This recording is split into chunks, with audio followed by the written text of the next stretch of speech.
ఎవరైతే చదువుకున్నారో వాళ్ళు రోడ్ల మీద కూర్చొని హాల్ టికెట్లు పట్టుకొని ఎండకి ఎండిపోతూ వాళ్ళు గవర్నమెంట్ ఎవరైతే చదువుకోలేదో, ఎవరైతే ప్రొఫెషనల్స్ కాదో వాళ్ళని తీసుకొని వచ్చి మనం ఎలెక్ట్ చేస్తున్నాం.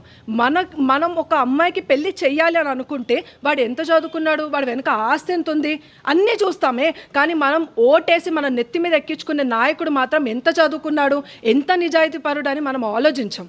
ఈ ఆలోచన ఎప్పుడైతే మారుతుందో, ఆ సివిల్ సర్వెంట్కి ఒక క్వాలిఫికేషన్ ఉంది, వాళ్ళకు ఒక ఏజ్ లిమిట్ ఉంది, మరి పొలిటీషియన్స్కి ఎందుకు లేదు, ఎందుకు ఇది రావట్లేదు? ఇలాంటి చట్టాలు ఎప్పుడైతే వస్తాయో అన్ని ప్రొఫెషనల్స్ కన్నా ఆ politician should be highly qualified and he must be definitely young.